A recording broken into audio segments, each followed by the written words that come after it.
कथा आमा जानुहोस् माया ठकुरी 86 वर्ष पुग्न लाग्नुभएकी मेरी वृद्ध आमा कोठामा पस्नासाथ कोठै ह्वास्स गनाउँछ।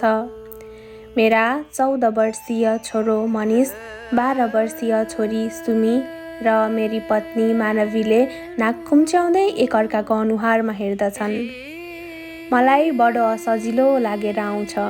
मनले नचाहँदै पनि म आमातिर हेरेर भन्दछु, आमा जानुहोस्, कोठामा गएर सुत्नुहोस्।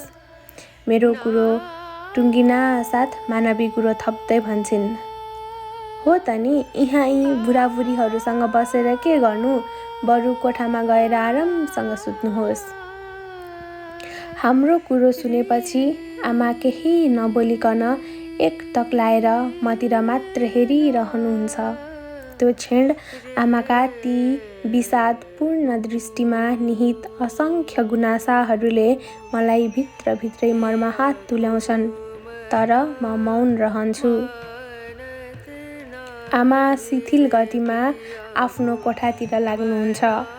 मलाई थाहा छ, आमालाई पनि हामीहरूसँग बसेर कुरा सुन्न मन लाग्दछ, टिभी हेर्न मन लाग्दछ र उहाँ परिवारको न्यानो स्पर्शलाई अनुभूत गर्न चाहनुहुन्छ। तर वर्ष दिन पुगिसक्यो, आमाले चाहेको जस्तो यहाँ केही पनि भएको छैन। आमाको दयनीय अवस्था देख्दा मेरो मन वेदनाले फाटेर आउँछ, तर म विवश छु। मैले चाहेर पनि मेरी जन्मदात्री आमालाई खुसी दिन सकेको छैन। कहिलेकाहीँ त आफैलाई धिक्कार्न मन लाग्दछ। मलाई यो पनि थाहा छ कि म टुहुरोलाई हुर्काउन, बढाउन र शिक्षा दिलाउनमा मेरी आमाले मानसिक पीडा मात्र होइन, शारीरिक श्रम पनि खेप्नु परेको थियो। त्यति मात्र नभएर उहाँले मेरो घर गृहस्थी सम्हाल्न र मेरा नाबालक छोराछोरीहरू हुर्काउनमा समेत ठुलो सहयोग पुर्याउनु भएको थियो। काठमाडौँ जस्तो महँगो ठाउँमा डेरामै बस्ने गरेको भए तापनि हामी दुवै पति पत्नी जागिरे भएका हुनाले बागबजारको एउटा गल्लीभित्र 4वटा ससाना कोठा भएको डेरामा बसेर छोराछोरीलाई बोर्डिङ स्कुलमा पढाउन सक्षम भएका थियौँ। तर अहिले वर्ष दिन जति हुन लाग्यो, मानवीले जागिर छोडेर आमाको सिहार गरेर बस्न थालेको। भन्न त मेरा मित्रहरू भन्ने गर्दछन्, गोकुलजी, तपाईँ बडो भाग्यमानी हुनुहुँदो रहेछ, वृद्ध भइसकेकी अशक्त आमाको सेवा गरेर बस्नु भएको छ। के गर्नु, हामीले चाहेर पनि आफ्ना मातापिताप्रति आफ्नो कर्तव्य निर्वाह गर्न सकिरहेका छैनौँ। आफ्नो प्रशंसा सुन्दा कसलाई राम्रो नलाग्ला र? तर आमालाई आफूसँग राख्दा बेहोर्नु परेको भोकाइको मर्मलाई मैले मात्र होइन, मेरो परिवारले समेत कसरी खेप्नु परेको छ, त्यो मैले मात्र अनुभूत गर्न सकेको छु। कहिलेकाहीँ म आफूलाई आफ्नै विगतको चौतारीमा पुर्याएर हेर्ने गर्दछु, जहाँ मेरो बाल्यकालका समस्त क्रियाकलाप मेरी आमासँग गाँसिएका हुन्थे। भरभराउँदो बैंकको बेला अचानक वैधव्यको मार सहन बाध्य भएकी मेरी आमाले कसरी आफ्नो इच्छा आकाङ्क्षालाई बसमा पारेर जीवनभरि सङ्घर्ष गर्नुभयो होला। ती कुराहरू सोच्दा सोच्दै म भित्रभित्र भुटभुटिन्छु, आहत हुन्छु। जुन आमाले 10 नङ्ग्रा खियाएर अर्काको कुटो कोदालो गरेर मलाई हुर्काउनु भयो, जुन आमाले आफ्नै जेठाजु देवरहरूबाट अनेकौँ लान्छना अपहेलना सहेर आफ्नो लक्ष्य प्राप्तिको निम्ति अडिग भई मलाई शिक्षाको बाटोतिर अग्रसर हुने वातावरण सिर्जना गर्नुभयो, आज उनी सङ्घर्षशील मेरी आमा अर्धपक्षघातको शिकार भएर मबाट समेत टाढिनु परेकोमा लज्जा बोधले म भित्रभित्रै गलिसकेको छु। तर पनि मेरी आमा मेरो परिवारमा अटाउन सक्नु भएको छैन। यो कुरालाई म सहर्ष स्वीकार्न बाध्य भएको छु। करिब 14 महिना अघिको कुरो हो। बिहान ओछ्यानबाट उठ्ने बित्तिकै आमा ढल्नु भएको थियो। उहाँ ढलेको आवाज सुनेर मानवी दकुर्दै आमा सुत्ने कोठामा पुगेकी थिइन्। मानवी सँगसँगै म पनि हतपत आमाको कोठामा पुगेको थिएँ। आमालाई के भएको होला, उठ्नै सक्नुहुन्न। मानवीले आमाको पाखुरा समातेर उठाउने उपक्रम गर्दै भनेकी थिइन्। के भयो आमा, के भयो आमा भन्दै म पनि अत्तालिँदै आमालाई उठाउन पुगेको थिएँ। तर मेरो प्रयास पनि निरर्थक भएको थियो। त्यसपछि आमालाई तुरुन्तै अस्पताल लगेर जचाइयो। अस्पतालका डाक्टरहरूले आमालाई जाँचेपछि उहाँ पक्षघातको शिकार भएको ठहरे। 2 महिनासम्म आमा अस्पतालमा बसेर घर फर्कदा उहाँको दाहिने हात र खुट्टामा त्यति भर नहुने भएको भए तापनि उहाँ बिस्तारै पाइला चालेर हिँडडुल गर्न सक्नेसम्म हुनुभएको थियो। आमा स्वस्थ भएर घर आउनु भएकोमा म असाध्यै खुसी भएको थिएँ। तर मेरो परिवारमा भने आमाको शारीरिक समस्याले गर्दा अनेकौं प्रकारका समस्या सिर्जना हुन थालेका थिए। दाहिने हात प्रयोग गरेर आमा खानै सक्नुहुन्नथ्यो कि मानवीले कि त मैले आमालाई खाना खुवाउनु पर्दथ्यो। तर खास गम्भीर समस्या चाहिँ के थियो भने आमासँग सम्बन्धित कतिपय क्रियाकलापहरू आमाका नियन्त्रणमा थिएनन्। उहाँ कहिले ओछ्यानमा त कहिले कोठामा जहाँ तहीँ मलमूत्र त्याग गर्न लाग्नु भएको थियो। आमाले जताततै मलमूत्र चुहाउँदै हिँड्ने गरेकाले सारा घर डुङडुङती गनाउन थालेको थियो। आमाले फोहोर पारेका लत्ता कपडा धुनका लागि मान्छे राख्न खोज्यौँ।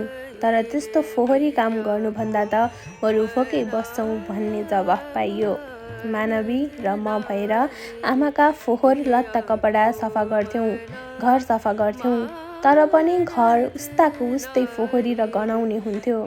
आमालाई नुहाइदिने र कपडा धुने क्रममा कयौं पटक हामीले बान्त समेत गरेका थियौँ। तर पछि बानी परेर होला, जति नै घिन लागे पनि बान्त चाहिँ हुन छाड्यो। मेरा छोराछोरीको हाल पनि बेहाल भएको थियो। उनीहरूले त राम्ररी खान पनि छोडिसकेका थिए। यस्तै हो भने त यिनीहरूको पढाइ लेखाइ पनि खत्तम हुने भयो। मेरो त बिदा पनि सिद्धियो। अब उही बेतलबी बिदामा बस्नुपर्छ। पैसाले कसरी पुर्याउने हो, घर कसरी धान्ने, मानवी विरक्तिएर भन्ने गर्दथिन्। सत्य भन्ने हो भने म मेरी आमाको अवस्थाले गर्दा हर बखत मानसिक तनाव झेलिरहेको थिएँ। तर विवश थिएँ, म केही गर्न सक्दिन थिएँ। कहिलेकाहीँ त मैले आमालाई बेस्सरी झपार्ने पनि गर्न थालेको थिएँ। तर बिचरी मेरी आमा, मैले उहाँलाई हकार्दा उहाँ सानी बच्ची झैँ निधार खुम्चाएर आँखाबाट आँसु छचल्काउँदै विवश दृष्टिले मतिर हेर्नुहुन्थ्यो। त्यो निर्दोष घात सहन नसकेर मेरो आँखाबाट स्रोत आँसुका धारा बग्दथे। पछि भने हामीले आमालाई उहाँको कोठाबाट निस्केर अन्य कोठातिर आउन जानलाई प्राय निषेध गरिदिएको झैँ भएको थियो। उहाँलाई दिइएको कोठाबाहेक अन्य कोठामा उहाँले पाइला राख्न साथ हामी भन्ने गर्दथ्यौँ, आमा जानुहोस्, आफ्नो कोठामा गएर सुत्नुहोस्। हाम्रो आदेश सुनेपछि आमा केही बोल्नुहुन्नथ्यो। तर उहाँको आहत दृष्टिले मलाई धेरै कुरा भनिरहेको हुन्थ्यो। हाल प्राय 2 महिना जति भएको छ। आमाले एउटा नौलो चाला देखाउन लाग्नु भएको छ। त्यो के भने हिजो आज आमा हाम्रो आँखा छलेर सुटुक्क घरदेखि बाहिरिनुहुन्छ। कयौं पटक आमालाई कोठामा नपाएर हामीहरू अत्तालिँदै टोल छिमेक र बाटाघाटा चहार्दै हिँड्छौँ। अनि कहिले उहाँलाई कुनै रुखको छहारीमा बसेको भेट्छौँ त कहिले दायाँ खुट्टो लतार्दै बाटामा हिँडिरहेको भेट्छौँ। आमा, तपाईँ किन यसरी हामीलाई दुःख दिनुहुन्छ? तपाईँको सिहार सुसार गर्नु परेको हुनाले मैले जागिर समेत छोड्नु पर्ने भएको छ। काठमाडौँ जस्तो ठाउँमा एउटाको कमाइले घर धान्नु र तपाईँलाई औषधि उपचार गर्नु कस्तो गाह्रो हुन्छ त्यो तपाईँले बुझ्न सक्नुहुन्न। भएन। यसरी जति बेला मन लाग्यो त्यति बेला आफू खुसी उठेर हिँडिदिने। अब त साह्रै दिक्क लागिसक्यो। प्राय जसो आमाको अघि आफ्नो मनमा उठेको गुनासो यसरी नै पोख्ने गर्दछिन् मानवी। आमाको सारा क्रियाकलाप हेर्दा उहाँ बिस्तारै आफ्नो सुर हराउँदै हुनुहुन्थ्यो। नत्र मेरी आमा आफ्ना कारणले अरूले दुःख पाएको हेर्नै नसक्ने मान्छे हो, त्यो मलाई थाहा छ। हेर्नुहोस्, अब मैले जागिर नगर्ने हो भने घर चलाउन र बच्चाहरू पढाउन सकिँदैन। अति भयो। अब कुनै न कुनै उपाय त गर्नै पर्छ। मानवीले प्राय जसो मसँग भन्न थालेकी छिन्। म के गरौँ? जति जति आमाको अनौठो र अप्रिय क्रियाकलाप बढ्दैछ त्यति मानवी र मेरो माझमा वैमनस्य बढ्दैछ। भएन। हिजो आज त आमा लागेको लुगा समेत फुकालेर नाङ्गे बस्ने र मौका पाउन साथ फुत्त कोठाबाट बाहिरिएर सडकमा पुग्ने गर्न लाग्नु भएको छ। कहिलेकाहीँ त आमालाई खोज्नका निम्ति सारा दिन भौतारिँदा पनि कुनै सिप नलागी प्रहरी चौकीमा गएर खबर गर्नुपर्ने अवस्था समेत आएको छ। एकातिर मेरी जन्मदात्री आमाको यस्तो दयनीय अवस्था, अर्कोतिर पत्नी र छोराछोरीको गनगन, अनि दिनको बढ्दो महँगीको कारणले घरको खस्किँदो आर्थिक अवस्था, यी यावत कुराले गर्दा म आफू नै विक्षिप्त जस्तै भइसकेको छु। अरे, वृद्ध अवस्थामा असाध्यै रोगले ग्रसित भएर सुर हराएपछि मानिसको अवस्था कति दिनहीन र कति टिठलाग्दो हुँदो रहेछ। यसरी अर्काको दयाको पात्र भएर जिउनुभन्दा त बरु मृत्यु नै सुखदायी होला। आमाको दयनीय अवस्था देख्दा म बारम्बार मनमा नै यसरी नै सोच्ने गर्दथेँ। अब मेरो मनले पनि साँच्चै नै हरेस खाएको जस्तो भएको छ। अस्ति त हामीले आमालाई कुनै वृद्धाश्रममा राखिदिनु पर्छ कि भनेर घर सल्लाह पनि गरेका थियौँ। तर हामी छोरा बुहारी हुँदाहुँदै पनि आमालाई वृद्धाश्रममा राखिदिँदा समाजले के भन्ला, जोरी पारी कति हाँस्लान् भन्ने लाग्यो। अर्को कुरो, मेरी आमाको अवस्था देखेर कुन चाहिँ वृद्धाश्रमले उहाँलाई आश्रय देला र? कहिलेकाहीँ त म निकै पहिले कसैले मलाई सुनाएको एउटा हृदय विदारक घटना सम्झेर निकै बेरसम्म घोरिने गर्न पनि थालेको छु। त्यो घटना यस प्रकारको थियो। एक दिन करिब 100 वर्षकी जस्ती देखिने एउटी खुप्री वृद्धा पशुपति मन्दिरको नजिकै बसेर रोइरहेकी थिइन् अरे। ती वृद्धालाई देख्दा उनी निकै सम्पन्न घरकी जस्ती देखिन्थिन् अरे। उनलाई त्यसरी रोएको देखेर वरपर भएका मानिसहरूले कौतूहलतावश उनीसँग सोधपुछ गरेछन्। तर उनले आफ्नो भाषामा के उत्तर दिइछन् कुन्नी त्यो कसैले पनि बुझेनछन्। जे होस्, रात पर्न लागेपछि उनलाई वृद्धाश्रममा पुर्याइएछ। धेरै महिनासम्म वृद्धाश्रममा बसेपछि उनीबाट के कुरो थाहा पाइयो रे भने उनलाई आफ्नै छोरा बुहारीले एकछिन यहीँ बस्दै गर्नु है, हामी आउँछौँ भनेर झुक्क्याएर छाडेका रहेछन्। त्यो घटना सुनेपछि मैले उनका निर्दयी छोरालाई धिक्कार्नुसम्म धिक्कारेको थिएँ।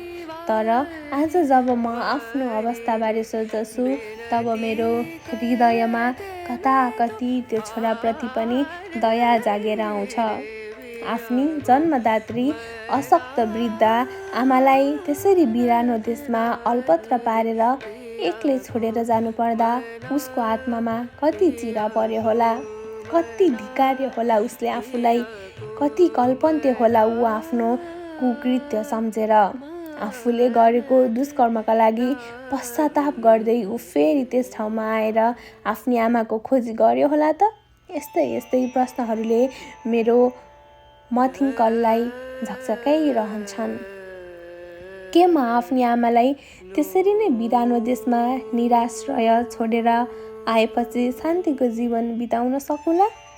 एउटी अबोध सानी बालिका जस्तै भइसकेकी मेरी आमालाई म के गरेर पहिलेको जस्तै स्वस्थ अवस्थामा ल्याऊँ, के गरेर उनलाई सध्य पारूँ, अरे म के गरूँ। मेरो हृदयमा यस्तै प्रकारका अनेक थरी कुराहरू खेल्दछन्। होइन, म कति दिनसम्म यसरी आफ्नी आमाको र मेरा परिवारको दुर्गति सहेर बस्न सकुला र। अस्ति घरबेटीले समेत त्यस्तो फोहोरी मान्छेलाई हामी राख्दैनौँ, अन्त्य डेरा खोजेर सर्नु भनिसकेकी छन्।